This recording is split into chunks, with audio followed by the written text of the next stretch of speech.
Hello and welcome to Storytime with Mr. Laws. Today we're reading Fintan Fedora, the World's Worst Explorer by Clive Goddard. Chapter 29. Eric and Edith Bumstead had, as usual, spent the night hungry, thirsty, lost, and lying uncomfortably on the ground being bitten by insects.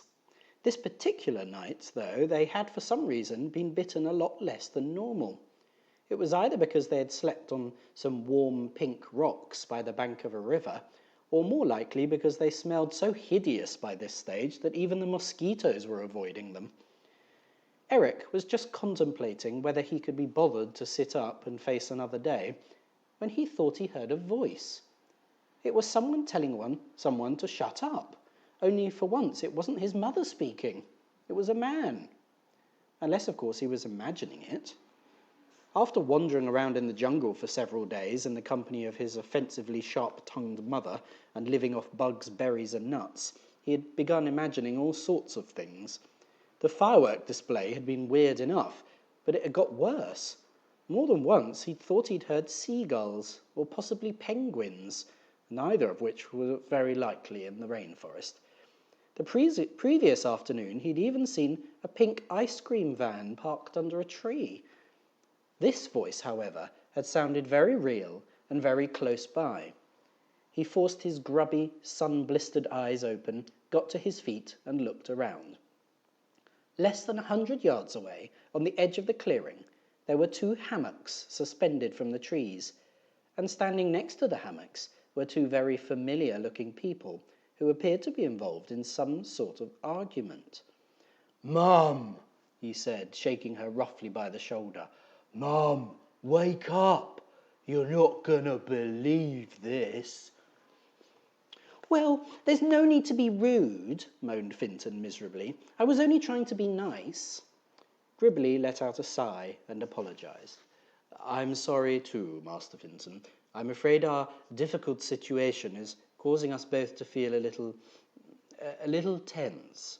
Tempers are bound to—" At this point, Gribbly forgot the rest of his sentence and stared over Fintan's shoulder at an unexpected sight.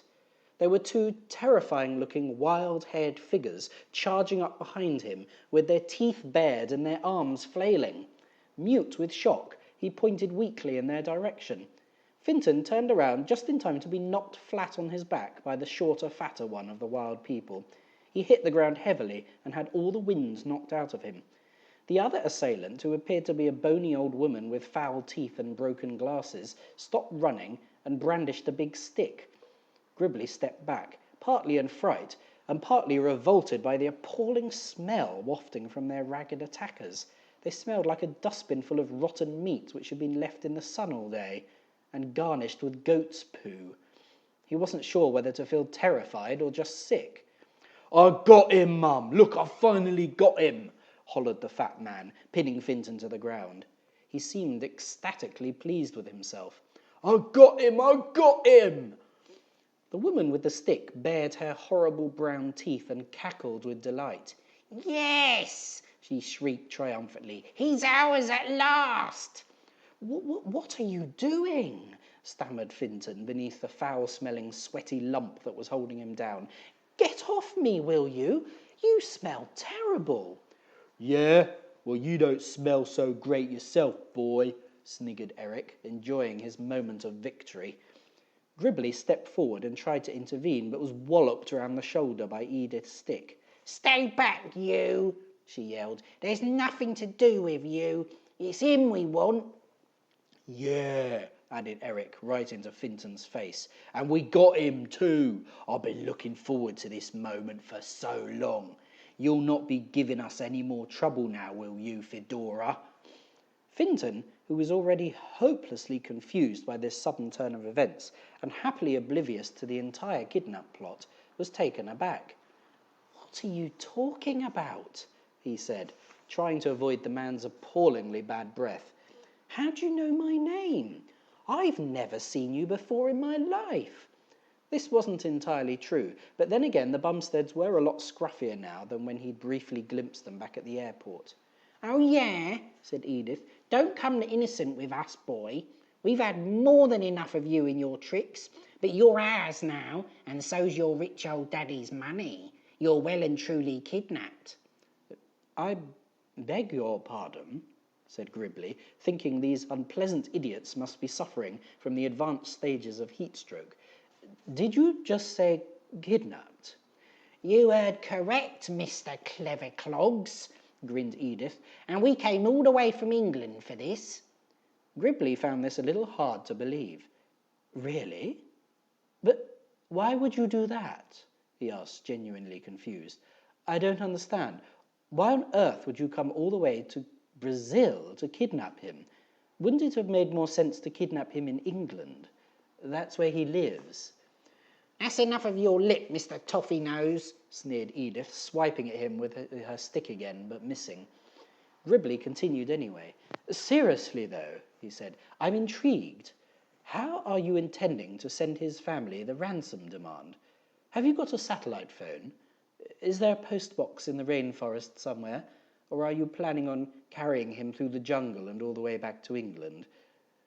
Gradually, Eric's victorious grin began to falter, as did the furious grip on Fintan's shoulders. "Shut up!" he yelled, without actually looking up. "Shut up, will you?" To Edith's amazement, her large, lumpy son suddenly let go of their highly valuable prisoner and allowed him to scramble over to the safety of his butler. She was stunned. "What are you doing?" she shouted. "What do you let him go for, you idiot? He'll get away." "Yeah? Well, so what if he does, Mother? What's the point, anyway?" wailed Eric, who was now kneeling dejectedly on the muddy riverbank. "The posh bloke's right, isn't he? What are we supposed to do with him, eh? We're not kidnappers. We're rubbish. We're failures." It had taken several days to happen, but it seemed Eric was finally coming to what remained of his senses. They'd been fooling themselves. It was all pointless. He slumped even further down into the mud and burst into a sudden flood of tears. "Stop that, Eric!" hollered his unsympathetic mother. Get up! Get up this minute, you useless lump!" Fintan and Gribbly took advantage of this development to take a few more paces backwards towards some fresher air. Bemused, they stood and watched the bizarre spectacle of the scraggy old woman with the broken glasses screeching and ineptly whacking her son with her stick. It appeared he had no intention of getting up, but just sat there looking utterly broken and bawled his heart out. Whatever it was that had happened to these people for them to end up in such a state, Fintan couldn't imagine, but it must have been pretty extreme. It was at this already slightly strange moment that a massive orange and white helicopter roared close overhead. Astonished, Gribbly took off his big jungle hat and waved it furiously. Fintan followed suit. Eric, however, continued crying, and Edith continued hitting him. Inside the police rescue helicopter, which had been following the course of the river, one of the crew caught a glimpse of what looked like a group of figures on the ground. They weren't quite as many as they'd expected to find, and they were in the wrong place, but he was sure he'd seen something. He left his post and urgently alerted the pilot. A brief discussion followed with the navigator, who said they hadn't yet reached the coordinates they'd been given, so he must be mistaken. The spotter, however, insisted he'd definitely seen people down there and managed to persuade the pilot to circle back round and double-check. Sure enough, standing in the small muddy clearing by the merging rivers was a handful of people. The whole crew saw them this time. Two of the figures on the ground were madly waving their hats to get their attention, while a third had keeled over on his side, apparently injured, and was being assisted by a fourth. This must be them. The pilot brought the helicopter as low as he could over the clearing and hovered above them. The door in its side slid open, and a rescue line with a leather harness was winched down. Fintan looked at Gribbly and broke into a massive grin. "Brilliant!" he shouted over the noise of the helicopter. "Now that's what I call a real stroke of luck." Two helmeted crewmen in dark green jumpsuits descended next and began organising the rescue operation.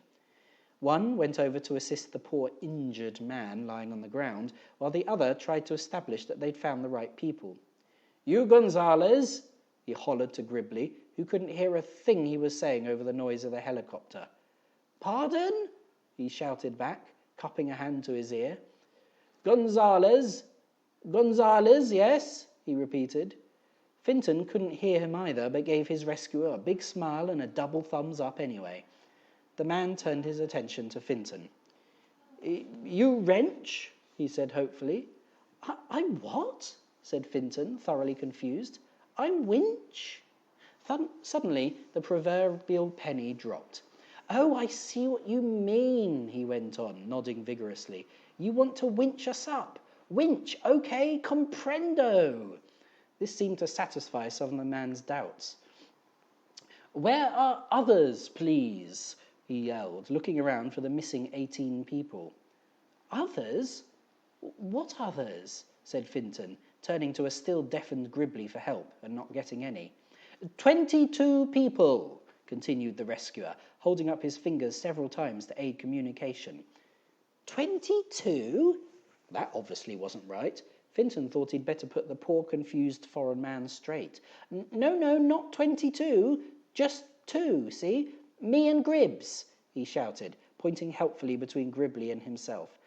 Oh, and those people over there, I suppose, he added as an afterthought, pointing towards Eric and Edith, who were having an equally pointless conversation with the paramedic. We don't actually know them. They're kidnappers, you see, and they smell a bit. He held his nose and pulled a face to demonstrate the fact. The man looked puzzled. Kidnappers? He said. Yeah, you know, kidnappers. Baddies. Criminals. Despite the deafening noise and the helicopter overhead and the serious language barrier, this word seemed to translate perfectly well. Criminals? He repeated, suddenly looking very interested.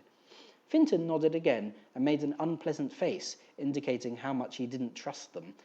This news seemed to change the dynamics of the situation completely.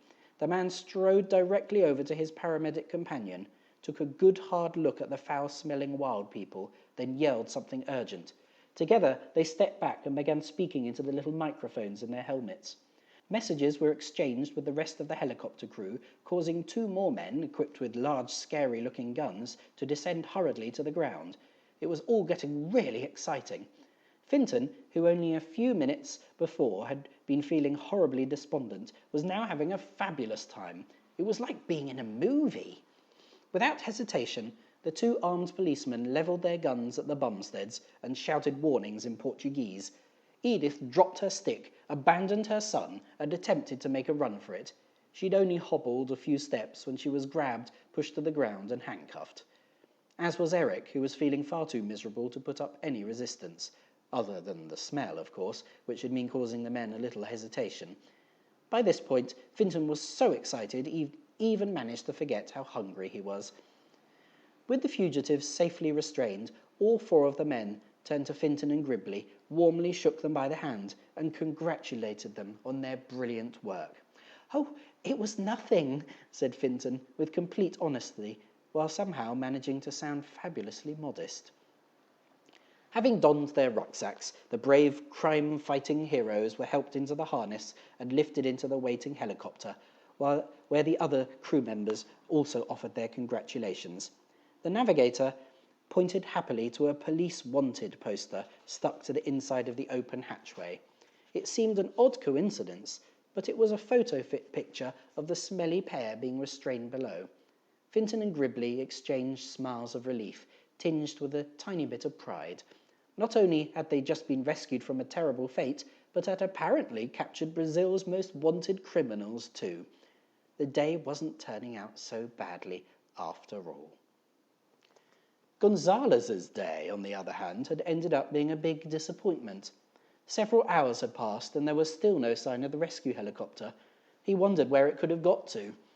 The men were getting restless, hungry and thirsty and had started arguing with each other. Scuffles broke out when someone found half a burnt meat pie that had survived the exploding hut. Max Wrench, meanwhile, was hopelessly delirious. All day long he wandered around annoying the men by asking them if they had seen Barbara.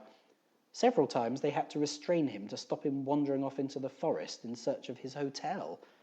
Gonzales tried calling for help again and again, but got no answer. By the time darkness fell, everyone was in a foul mood. Eventually, the following afternoon, after many attempts and much swearing, he got a signal on the satellite phone. The emergency services, however, were confused. "What?" said the woman on the end of the line. "But we rescued you yesterday. Are you lost again already?" Gonzales was stunned. "No, you didn't," he yelled. "We were still sitting here waiting for you." "Well, you're not according to my records, you aren't," continued the woman, consulting a written report on her desk. It was at this point that Gonzales completely lost his temper and said a few unwise and unhelpful things. She hung up. It took another call and nearly half an hour of apologies before the emergency services agreed to send out another rescue helicopter. "Has anyone seen Barbara?" said Wrench to a tree, and wandered off into the forest again. Well, that's all for now. Join me tomorrow for the final 2 chapters.